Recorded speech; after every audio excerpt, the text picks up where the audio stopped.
topic about ransomware. I think it's unavoidable, and that's why we made a focus session about how to recover your data as fast as possible when hit by ransomware. So, good morning, everybody. Thanks for joining and making time for this session.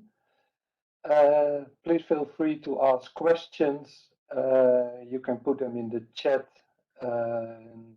There will also be time at the end of the webinar or even plan one-on-one meetings afterwards for specific use cases.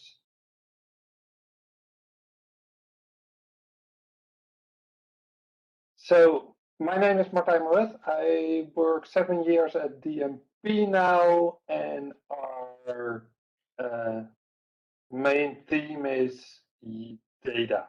And we like to show this slide as we think data is the most important asset in your company, in your life, basically.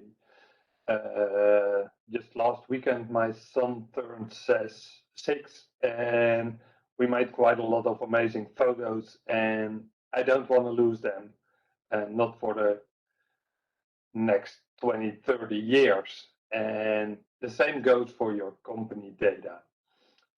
I've been working in IT over 20 years and has always been busy with data availability, and making sure data is at the right place at the right time, and you can trust that data for your business and your business decisions, your customers, etc.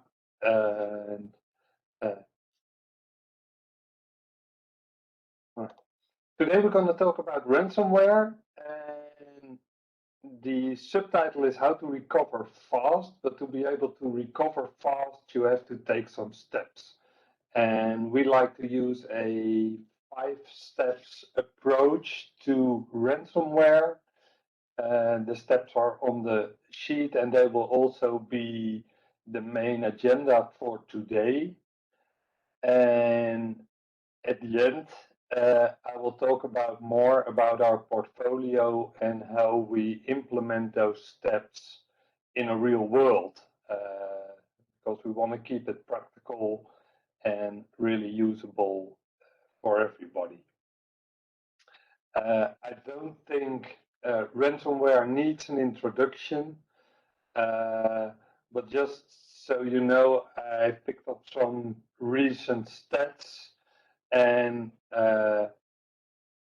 especially as of November, December until now, we see quite a high rise in ransomware outbreaks, and especially new variants coming on the market. Especially looking at Lockbit, which is on the top right on the sheet, is quite a new variant which we see quite a lot and is hard to prevent. And especially if we look at the number of outbreaks, and this is of course nowhere near complete, because a lot of companies don't mention when they are hit by ransomware, but we see a trend that it's rising. We see new variants, and we see more outbreaks and infections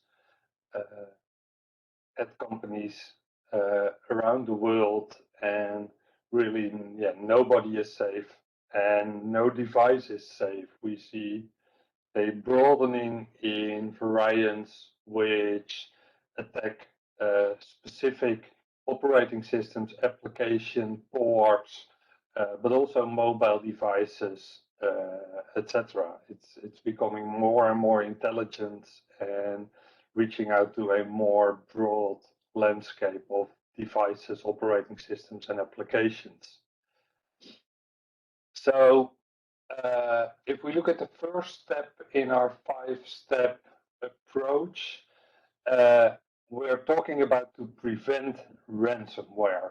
And it sounds easy, but in my opinion, there's still not enough awareness under all employees in a company or even people at home. make sure people are trained and aware, and do testing with your users. Send out fake emails which are recognizable, but make sure people are always aware that even if somebody internally sends PDF attachments, have another look. Don't just open it. People are still very much not aware of email spoofing, etc. And yeah, we even see it at DMP that we receive emails, of course, fakely stating that they're from a CIO, CFO, and just or requesting information or with a fake attachment. And that's the first step in prevention, is to be aware, especially the people who handle with invoices or customer documents, etc. It's really not an IT department only issue to prevent ransomware. It's something that the whole company has to be aware of. Another thing we see, and this actually started happening more and more with virtualization, it is so much easier to deploy systems, to add systems to your environment, and you really have to have a hardening strategy. Consult your vendors, consult your partners, and make sure your system is as hardened as possible. And of course, we at DMP like to say, don't forget your backup environment. What we see is that the production systems are usually hardened. There is a policy in place for end user devices, etc. And the backup is discarded in this whole process. We'll talk about this a bit more later. And of course, an easy one, and we've all seen the Log4j's, etc. And there are some new ones out there at the moment.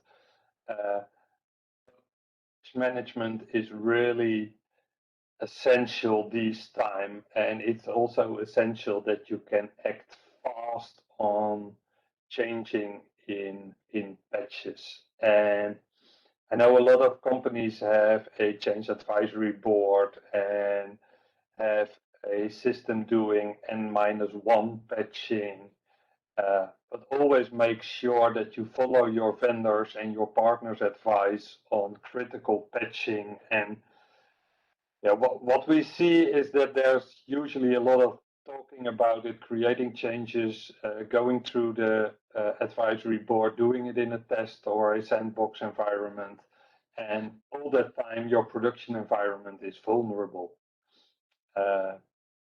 So yeah, it can be hard, but yeah, I cannot stress enough, just patch. Don't talk too much about it, just patch. In my opinion, having a bad patch which results in some issues is less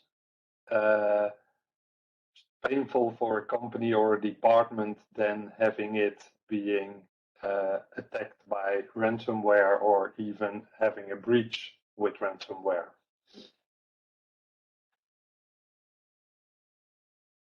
And of course, use all forms of security, especially if you allow outside-in connections.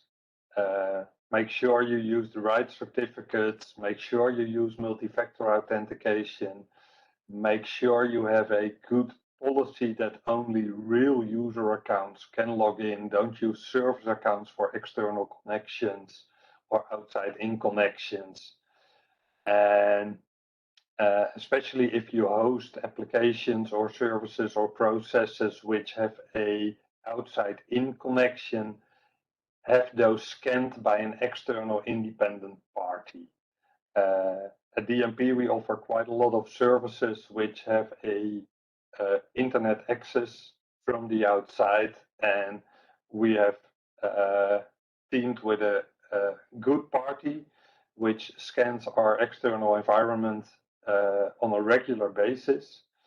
And we have no other relationship with that company. We want them to be as open and harsh as possible, so we get a good report stating everything they find. And yeah, I think that really helps. Of course, it's important to act on the findings. And yeah, sometimes that's difficult. You have to talk to your vendors or your suppliers, etc. But it's a really important task to keep your environment safe and to prevent ransomware from getting into your network. That's basically the most important part is prevention in this case. And it helps if you have those external checks, it helps to give them a bit information. Usually they call that a white or a gray scan, which means you supply the external party with some information about your network, about your ports being used, applications, so they can do a more thorough finding.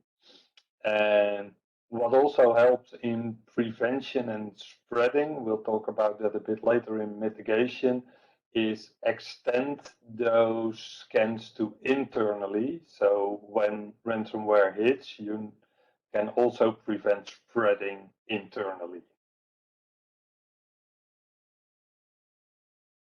So that sums up basically the prevention part of ransomware, which starts with people. That's something I cannot stress enough. And yeah, just patch, don't talk about it. That's in short. So of course, we cannot prevent ransomware all of the time.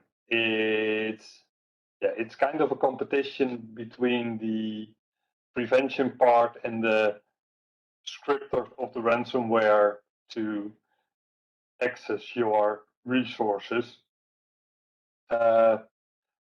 So when you've done everything on prevent, you can start to protect, which basically means make sure you have a complete understanding of your landscape, of the priorities of the data, and of the company policies in regards to recovery time, recovery point objective, and be complete in your infrastructure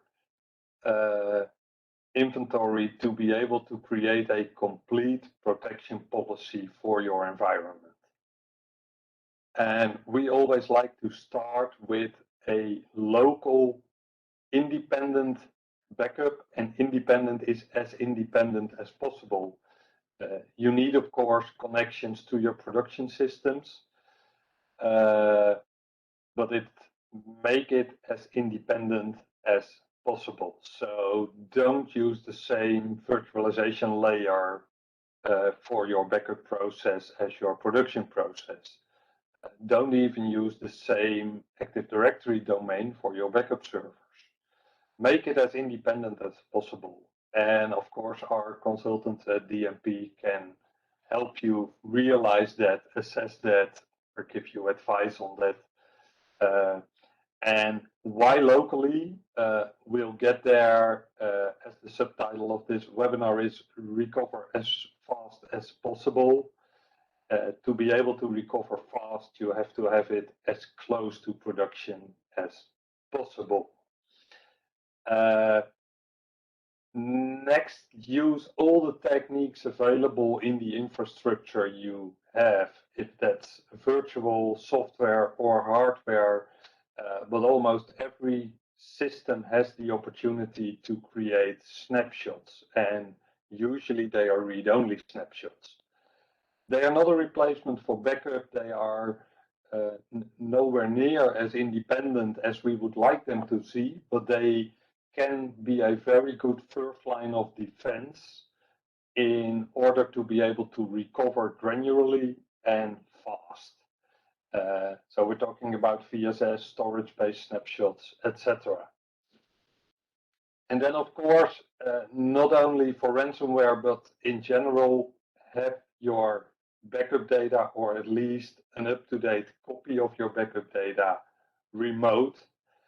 And a term we hear a lot at the moment is make it as immutable as possible, so that when your local infrastructure is hit by ransomware or another calamity, make sure you have a remote copy which you can use in case of a disaster or a large outbreak of ransomware. Also make sure it's geographically separated by at least several miles in case of anything around nature, fires, water, or any things that can happen. And yeah, one of the most important things is that a lot of these things are in place at a lot of customers I speak, but it's never tested. There's always a good reason not to test. It has usually to do with time or no infrastructure or no sandbox availability, etc.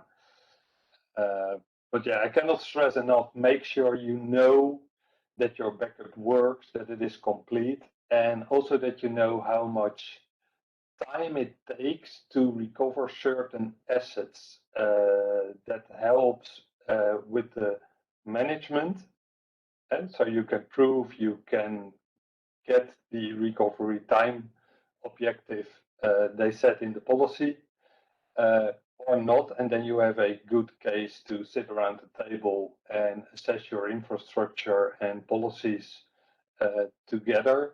But also, as soon as a disaster strikes, even if it's ransomware or something in nature, it makes it more easy if you can say, well, yeah, we did that 3 months ago and it worked great, and we are up and running in 3.5 hours. That helps because you're usually under a lot of stress when a disaster helps. Also, make sure you have the right phone numbers, your partners, your vendors, have them by hand somewhere, so you can reach out and have somebody help. It also helps to do recovery tests together with your partner or vendor, so they can do the most optimal testing as possible.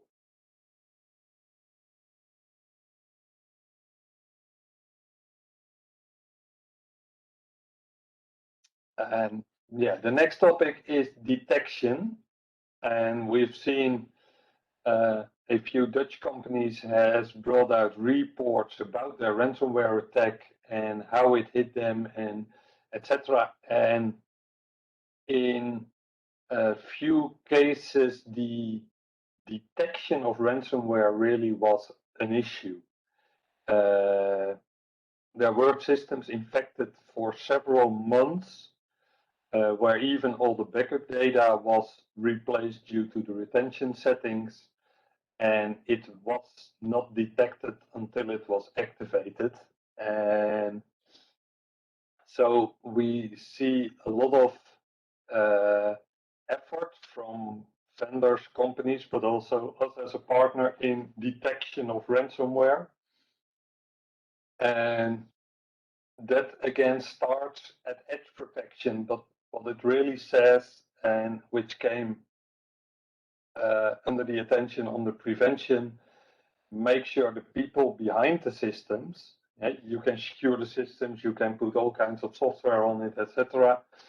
But the users must be aware of their involvement in the process. And of course, you need to make sure what is happening on your edge devices, your client devices, have a clear and communicated bring your own device strategy. Just a few years ago, you could use any device to get to your email, if it was mobile or a fixed PC or just a web browser. And we see that's changing. The companies are having requirements where your own devices must commit to before they can access company resources. And if we go a bit further, we see a lot of software on behavior analysis. What is the normal rate of files being created and modified on a file server? Especially broadening that to SharePoint, OneDrive with the rise of Microsoft 365, and reporting on anomaly detection, and having a track record of your change rate, your creation of files. If you know what your baseline is, you can easily detect anomalies, and even with newer software, even if an anomaly is detected, you can directly block a user or a device which is behaving not like normal. And this is it's a combination of awareness from users and software, and we see a lot of development and effort being put in the software, with some great results already present in the market at this time. So this is something to reach out, and this is something we as DMP will also communicate about when new things happen, and when we start talking about the services and products we offer in this, I will bring out some more examples of this.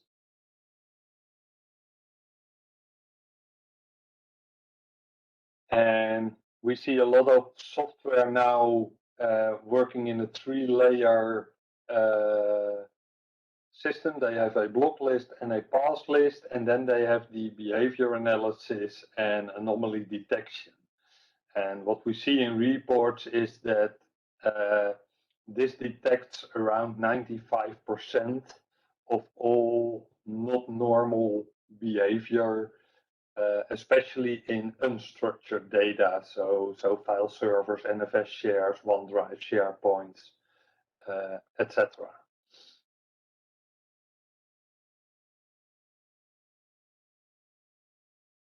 So the last step before recovery is mitigation. And I've been around quite a long time, and we used to create a production network. We created a DMZ when services need access from outside, and maybe we had a client and a printer network. And nowadays, that's just not sufficient. You need to have as isolated networks as possible to prevent the spread of ransomware in your network. You see technologies like NSX from VMware, where you can do micro-segmentation around your VMs, so that what you want to do with mitigation is prevent ransomware from spreading through your whole network. So you want to have it contained in as little part of your infrastructure as possible.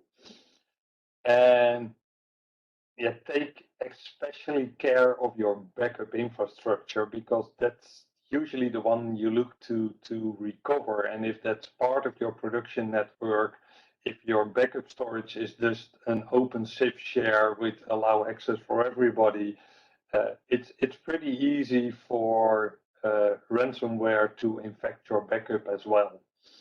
So what we now see, and we offer this as a service as well, is that we contain your backup environment in an isolated environment as possible, using a separate Active Directory domain or no domain joined backup servers. And what we're looking to gain, and it's an old term from the networking, it's air gapped, and it's coming more and more to the table with ransomware. And air gapping is basically a method of only allowing the traffic to and from systems which you need. Be very careful opening ports up outside in. If you need to do so, use a DMZ or a landing zone or several. Spread your functions. So if you, for instance, have a remote working environment in a DMZ, don't put the company web server or your systems in the same DMZ, create a separate DMZ for your production systems. And again, isolate your backup infrastructure as well from those environments. Another thing which can be pretty scary is all sorts of tunneling software. Looking at the team viewers, remote access, others, they don't need an outside-in connection, but they connect to a server on the internet, which creates a reverse tunnel inside. Those tunnels can be hacked. So make sure that when you allow that, you monitor the traffic and pay attention to who's using it, make sure the software is up to date, and do a check on the software you use. As said, the backup infra tends to be forgotten as it, what I always also said at the beginning, you want it as local and as fast as possible, but you want to have it as isolated as possible as well. Isolate functions in non-transparent subnets. Make sure there's not much info or logical numbers around it so people can guess what the next step will be or what is being used. Use ACLs on switches, or even better, what we see quite a lot happening now is internal firewalls to separate functions from each other. And even the next step, we see a lot of companies embracing micro-segmentation, especially in virtual environments, as it is a software-only policy. And the last part is usually users have quite a lot of rights, which they probably need, but they don't need them all the time, or it is just a piece of history where somebody was made an administrator or has full access to a share, or so make sure you have software in place to be able to know which users have which rights, but also track and audit the usage so you know which users modify which accounts. If you have that information, you can extend that with the previous slide to have a what is my normal usage, what is my normal behavior. You can track anomalies. There's some great software out there which does track and audit usage, which does AD security, which does security checks. There's really no need to give people a lot of rights all the time. Basically give them a normal account with their normal work life and let them elevate their rights if needed to have more rights. And also use that in your backup environment. I know we have some customers which have no backup users enabled. So if they want to go to the backup environment, they have to go to a jump host, a stepping stone. There they have to enable via two-factor authentication procedure their backup account, and then they can log into the backup environment. I think it's a great additional security layer to secure your data. The ultimate part of air gapping is, of course, if you want to be Tom Cruise hanging from the ceiling, accessing a computer which isn't reachable from anywhere. But in our connected online world today, I think that's not possible. Although we have some customers with really dark sites because their data is just too valuable to expose to anything. So they use dark sites. So what we've seen now is how to prevent, detect, protect, and mitigate, all to not use recovery or use recovery as little as possible. But if you do need to recover, what I said in the protection, use as much technology as possible. Use snapshots on your hardware, on your software, on your virtualization layer. By design, almost all snapshots are read-only at the moment, and it really can help in a fast and speedy recovery when ransomware hits. A fast, independent local backup helps to be able to restore or even live recover from your backup environment when ransomware or a disaster hits. The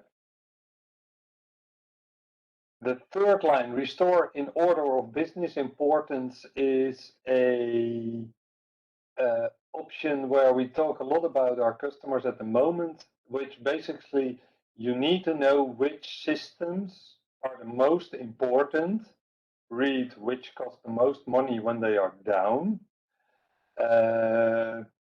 You need to know what downtime for your several applications costs for your company. That's the only way to get the management involved and get the funds and times needed to be able to have a good ransomware strategy and be able to recover as fast as possible. For example, we have analyzed quite a lot of file servers at a lot of customers, and what we saw is that 60% of the data on a file server has not been used in the last year. That's not an issue. It's easy in the backup, it's easy on the file server, storage isn't that expensive.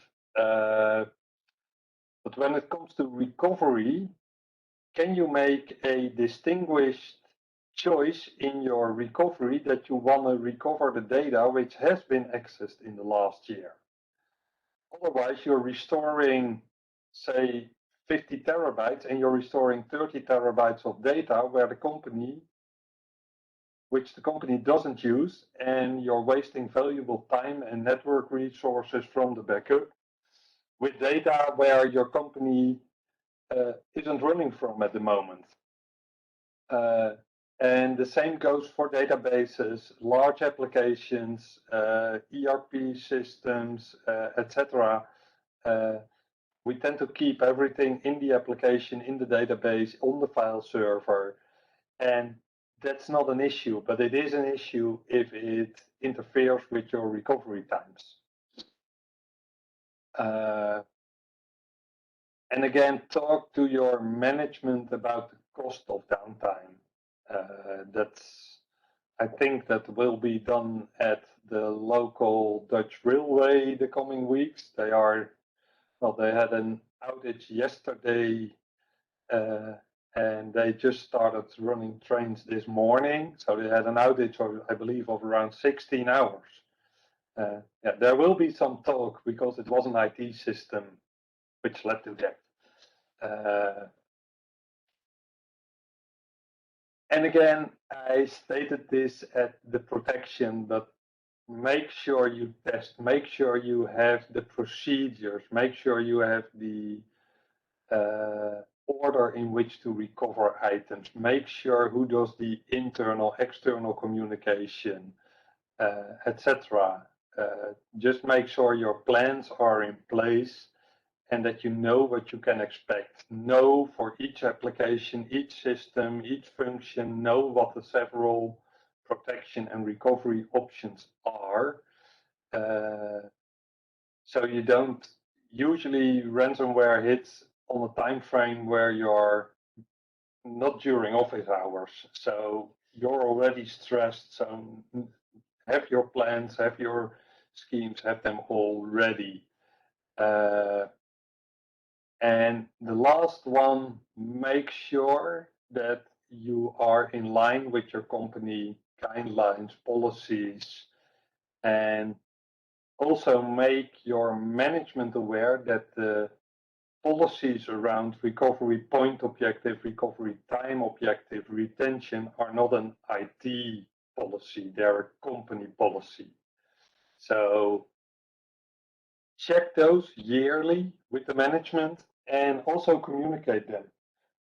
Put them in writing, make sure all parties involved know what they can expect in case of a recovery point or a recovery time.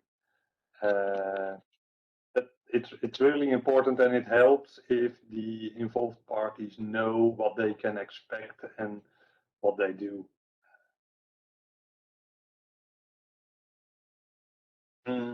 Another thing, of course, we talk to a lot of our customers and prospects and vendors. Having replicated synchronous, asynchronous storage is not something which helps in case of ransomware. And a lot of managers, we have 2 data centers, data is replicated. That means the ransomware is replicated as well. So it's really the availability of your application is one, but being able to recover from ransomware or another disaster is the second thing you need to plan for. So I started with the sheet about your data in safe hands. That really tells who DMP is. We care for your data, and we do that with skilled and experienced people. And we truly believe that the data is your most valuable asset, and we have a lot of services and products in-house which can help you with that. But our most important asset is our people and our knowledge with everything they see and hear and educate themselves with. As said, we've built the DMP cloud over the past 6, 7, 8 years. And this really has helped a lot of customers in the past.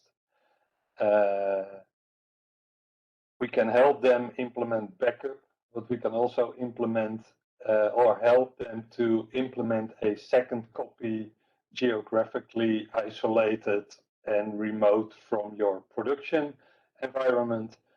And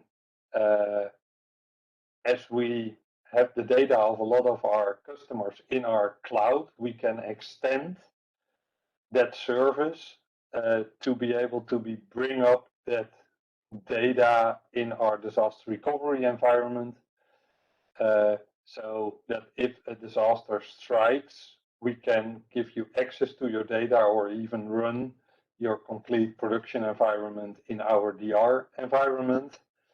And yeah, the latest edition is what we call the data management as a service hybrid cloud, where you can run parts of your production or run a sandbox or do intensive reporting or upgrade tests on parts of your environment in an isolated multi-tenant DMP cloud environment.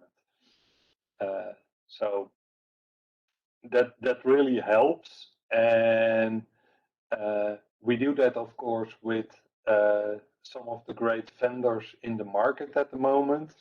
And I will talk a bit more in the next slides about our portfolio and how we implement the strategies and the detection and the prevention, which I talked about in the previous slides. If we look at production storage, two of our main vendors are NetApp and Cohesity, and they both have a really extensive vision on ransomware protection. NetApp does it already for 30 years when ransomware wasn't even there, but they implemented a storage system with read-only snapshots, with replication, and with the ability to use the data which you replicate or snapshot on a production basis using the FlexClone technology. And they also implemented something called F policy, which is basically an entry point to the storage where you can have additional services. And one of the services which has been developed in the last couple of years has been ProLiant CryptoSpike, which does exactly what we spoke about on the detect part of this webinar. And it audits and checks the behavior of your file server, and when something happens out of the normal usage, it blocks the user or device which does the not normal behavior. And it's a truly unique service at the moment for NetApp file servers to mitigate a ransomware attack. And yeah, a really great solution, which is really next level in ransomware prevention mitigation. Cohesity does the same. It can do file serving, protection, and it has a great usage for what they call instant recovery, which makes it possible to very fast and very efficient recover virtual machines, databases, applications directly from the backup device, even if your production is still down. And that really helps in achieving a very short recovery time objective without using any other technology. And they have a really good replication option to be able to replicate your production and backup data at the same time. And all these technologies I talk about, we run also in our own data center, and as we like to call it, drink your own champagne. The complete DMP infrastructure is running on the products we sell as services or just as the services. As a lot of you guys know, Commvault has been our flagship product for years, and it still is. We truly believe it's one of the best backup and data analysis products out there. Basically, I switched jobs 7 years ago because my previous employer stopped being a partner of Commvault. And I truly want to work with this product. It is one of the most extensive backup products out there. If it's on premises, in the cloud, or somewhere in between, it has a very extensive snapshot and replication integration with almost all storage vendors. So you truly have the single pane of glass for your complete backup and replication and snapshot environment. It has end-to-end encryption enabled by default. Clients are authorized using certificate management, and it has many recovery options, including live recovery, recovery to a sandbox, but also cross-hypervisor, cross-system recovery. It's basically our go-to product for larger environments and environments which need good protection. And what we see, especially with those three vendors, NetApp, Cohesity, and Commvault, is that they all implement a ransomware dashboard security feature. But basically, if you have a NetApp system, it reports metadata to a NetApp system called ActiveIQ. And basically, within ActiveIQ, you have a button which says ransomware ready, which gives you advice on your configuration, on your settings, to be as protected as possible. Commvault does exactly the same in their health dashboard. There's a section fully dedicated to best practices, things they found in the backup. You can have all sorts of alerts when the change rate is larger than expected, and it will alert you immediately if there are large changes in the backup environment which are not normal based on past backups or replications or analysis. And the last thing, this is a new addition to our portfolio, is a company called Netrix, which basically is a great solution for auditing your environment. If it's databases, file servers, Active Directory, Azure Active Directory, Microsoft 365, it can audit and report everything, who has changed, created. It basically logs everything. It gives advice on how to implement best practices for security, for setting up a great environment, and it can also detect anomalies, and everything can be searched back in history. So it's a great addition to get to the source and really do root cause analysis, etc. So those are a few options from our portfolio. And yeah, talk to us if you want to see how you are protected, if there are improvements to be made, or if you just want to have a talk about some issues or concerns you have. We're there. So, key takeaways: educate your people, have them involved, make sure they know how important it is, what they're doing, the data they're handling. Make sure you just don't click on an email, you just don't open a PDF where you don't know where it's coming from. But also to the management, make sure you are in line around policies, recovery time objective, retention policies, etc. And use all available protection options. Even if you have a Windows file server, use VSS. Just turn it on. It takes a little bit of space. Make sure you have a few recovery points within VSS.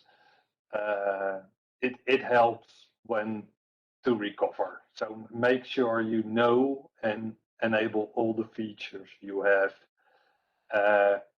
Yeah, about patching, don't wait for a monthly change advisory board. Just patch. Take the risk. It's always better than having a ransomware in your network. Use segmentation. We see that in several domains, several network layers, micro-segmentation, but make sure that when ransomware hits, it just can't sweep over your whole internal production network. It's not that hard anymore, especially virtualization and the new networking topologies really help and make it easy to implement. So yeah, make sure that if you get it, it is contained in as little segment as possible. Have an independent and complete backup, and make sure you test the solutions you implement to be able to prevent from ransomware. It helps, and it gives you peace of mind.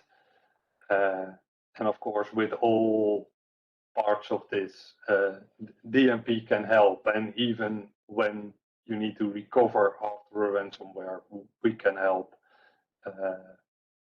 So yeah, so this was the end of my presentations. So if there are any questions,